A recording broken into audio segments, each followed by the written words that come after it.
오늘 함께 살펴볼 말씀은 로마서 2장입니다. 로마서 2장 말씀을 읽다 보면 반복적으로 등장하는 단어가 있습니다. 바로 행함이라는 단어입니다. 1절에 보시면 남을 판단하는 내가 같은 일을 행함이니라. 6절에 보시면 하나님께서 각 사람에게 그 행한 대로 보응하시되, 10절에도 선을 행하는 각 사람에게는 영광과 존귀가 있고, 13절에 보시면 오직 율법을 행하는 자라야 의롭다 하심을 얻을 것이다, 이런 말씀들이 있는데요. 14절, 15절, 25절, 26절 이런 데서도 이 행하다라는 표현이 반복됩니다. 로마서라고 하면 보통 저희는 이제 이신칭의, 즉 사람이 행위가 아니라 믿음으로 의롭다함을 얻는다라는 말씀을 떠올립니다. 그런데 이 2장에서는 정반대로 계속 들리는 말씀이 바로 이런 겁니다. 6절에도 보시면은 행한 대로 보응하신다라고 하고, 또 10절에도 보시면 선을 행하는 자에게 영생을 주신다라고 합니다. 마치 행위로 구원받는 것 같은 느낌이 듭니다. 그렇다면 바울이 정말로 행위로 구원받는다라고 가르친 걸까요? 그럴 리 없습니다. 여기서 바울이 말하는 행함은 구원을 얻기 위한 조건이 아니라 구원받은 사람에게서 반드시 나타나는 결과, 즉 믿음의 열매를 의미합니다. 야고보서도 같은 맥락에 있습니다. 야고보서 2장 26절에 보면 행함이 없는 믿음은 죽은 믿음이라 라고 말씀합니다. 이 구절 때문에 루터는 처음에 이 야고보서를 지푸라기 서신이라고 부르면서 의심했습니다. 로마서와 모순된다고 생각했기 때문입니다. 하지만 나중에 루터는 그 생각을 철회했습니다. 행함이란 율법적 노력이나 인간의 공로가 아니라 참된 믿음이 맺는 자연스러운 열매라는 사실을 깨달았기 때문입니다. 그래서 로마서 2장에서 이 행함을 열매라는 단어로 대치하여 다시 읽어봐도 의미상 크게 문제가 없습니다. 예를 들어서 1절에 보시면 남을 판단하는 사람아, 너에게 열매가 없기 때문에 너 스스로를 정죄한다. 6절에도 하나님은 각 사람의 열매대로 보응하신다. 10절에 보시면 선한 열매를 맺는 자에게는 영광과 존귀가 있다. 13절에 보시면 말씀을 듣는 것으로 끝나는 것이 아니라 그 말씀의 열매를 맺는 자가 의롭다. 이렇게 행함을 열매로 바꾸어서 저희들이 읽어볼 수가 있습니다.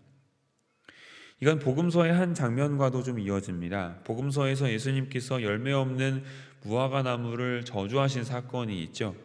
겉보기에는 잎이 무성하지만 가까이 가보니 열매가 없었습니다.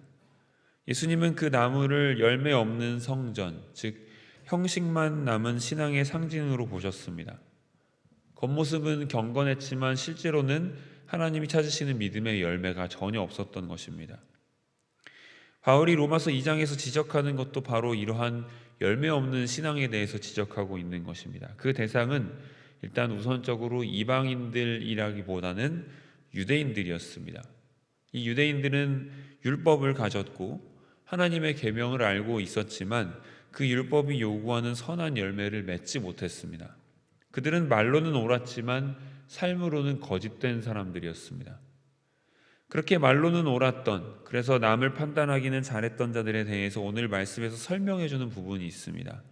3절에서 5절까지 보면은 남을 판단하는 자들의 세 가지 공통점이 나옵니다. 첫 번째로는 심판을 피할 줄로 생각합니다. 남을 정죄하지만 자신은 안전하다고 착각합니다. 나는 유대인이다, 율법을 가지고 있다, 이것이 그들의 근거였습니다. 두 번째, 하나님의 오래 참으심을 무시합니다. 4절 말씀 보시면 하나님의 인자하심이 너를 인도하여 회개케 하심을 알지 못하느냐라는 말씀이 있는데, 이들은 지금 당장 벌받지 않는 것이 하나님의 은혜 때문에, 하나님께서 오래 참으시기 때문이라는 것을 알지 못했습니다. 세 번째로 이들은 고집스럽고 회개하지 않는다는 특성을 갖고 있습니다. 5절은 말합니다. 내 고집과 회개하지 아니한 마음을 따라 진노의 날에, 이 말, 하나님의 진노를 자신에게 쌓는다. 죄를 지으면서도 그것을 합리화하고 여전히 자신은 옳다고 여기면서 결국 하나님의 진노를 층층이 쌓아 올리는 것입니다. 성도 여러분, 이 세 가지가 바로 열매 없는 신앙의 증상입니다. 다른 사람의 죄는 잘 보지만 내 안에 있는 죄는 잘 보지 못하고 하나님의 인내를 은혜로 여기지 않고 결국 회개하지 않는 완고한 마음. 혹시 우리 안에도 이러한 마음이 있지는 않은지 돌아보아야 합니다. 바울이 이렇게 유대인들을 이 로마서 2장에서 강하게 책망하고 있는데요. 왜 그렇게 강하게 책망했을까요? 그 이유는 로마 교회의 역사적인 상황과 좀 관련이 되어 있습니다. 로마 교회는 처음에 유대인 그리스도인들 중심으로 시작되었습니다. 그러다가 이제 이방인 신자들이 하나둘 늘어나기 시작했던 것이죠. 그런데 AD 49년 클라우디우스 황제의 칙령으로 인해서 모든 유대인들이 로마에서 추방됩니다. 이때 여러분들 잘 알고 계시는 브리스길라와 아굴라도 이때 함께 떠났죠. 그 이후 교회는 자연스럽게 유대인들이 없는 상태에서 이방인 중심으로 재편되었습니다. 아마 유대인들이 사라진 사이에 교회는 좀 더 자유롭고 좀 덜 율법적인 분위기로 변했을 겁니다. 그리고 약 5년 뒤에 황제 네로가 즉위하면서 유대인들이 다시 로마로 돌아옵니다. 이제 문제는 여기서 생깁니다. 박해를 견디고 돌아온 유대인들이 자신들을 순교자적인 신앙의 상징으로 여겼을 가능성이 매우 높습니다. 우리는 고난 때문에 박해를 받아 잠시 로마를 떠났던 사람들이다. 우리는 그래서 믿음을 지킨 사람들이다. 그런 자부심이 교만으로 변하여 이 유대인들은 남아있었던 이방인 성도들을 가리켜서 저들은 진짜 신자가 아니다. 2등 신자다 라고 여겼을 수 있습니다. 바울은 그런 유대인들에게 이렇게 말하는 겁니다. 너희가 율법을 가졌다고 해서 너희가 의로운 것이 아니다. 너희에게 열매가 없다면 너희도 심판을 피하지 못한다. 이 말씀은 오늘날 우리에게도 똑같이 적용됩니다. 오늘 세상에서도 피해자는 곧 의인이다 라는 도식이 널리 퍼져 있습니다. 하지만 성경은 그렇게 말하지 않습니다. 고난받은 자가 반드시 의로운 것은 아닙니다. 박해받은 자가 반드시 믿음의 열매를 맺는 것도 아닙니다.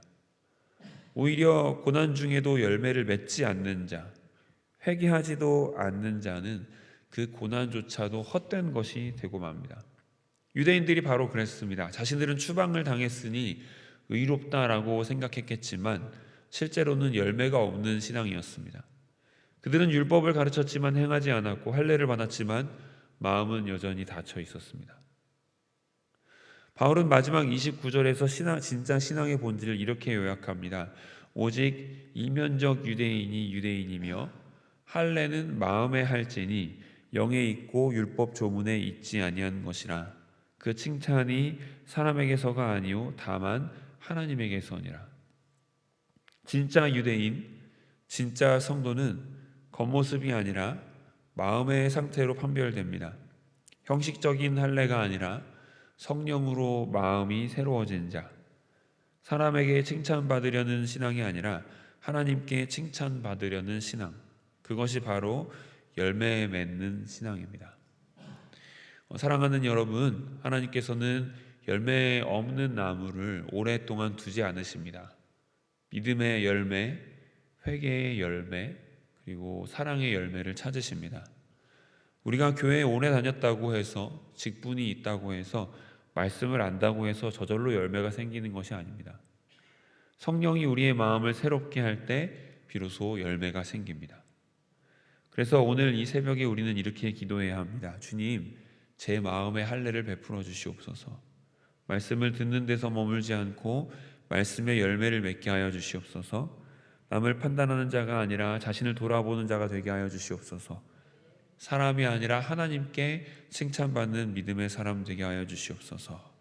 이렇게 될 때 우리의 신앙은 형식이 아닌 실제가 되고 입술의 고백이 아닌 삶의 열매로 드러나는 신앙이 될 것입니다. 기도하겠습니다. 자비로우신 하나님 아버지, 오늘 말씀을 통해 우리 마음을 비추어 주시니 감사합니다. 남을 판단하던 우리의 마음이 드러나고 말씀을 알고 있으면서도 행함이 없는 우리의 위선을 깨닫게 하심을 감사드립니다. 주님, 우리가 율법을 아는 것으로 만족하지 않게 하시고 복음을 듣는 것으로 스스로 의롭다 여기지 않게 하여 주시옵소서. 우리의 믿음이 진실한 열매로 들어가게 하시고 그 열매가 사람을 살리고 공동체를 세우며 주님의 이름을 영화롭게 하게 하여 주시옵소서. 예수님 당신께서 열매 없는 무화과 나무를 보시며 슬퍼하셨듯이 우리의 신앙이 껍데기만 남은 나무가 되지 않게 하여 주시옵소서. 우리 안에 성령을 부어주셔서 사랑과 온유, 인내와 자비, 그리고 선함의 열매를 맺게 하여 주시옵소서. 오늘도 우리를 당신의 심판의 자리가 아닌 자비의 자리로 초대하시는 우리 주 예수 그리스도의 이름으로 기도드립니다. 아멘. 하늘에 계신 우리 아버지, 아버지의 이름을 거룩하게 하시며 아버지의 나라가 오게 하시며 아버지의 뜻이 하늘에서와 같이 땅에서도 이루어지게 하소서.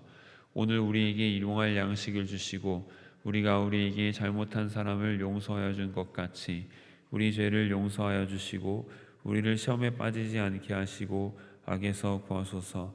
나라와 권능과 영광이 영원히 아버지의 것입니다. 아멘.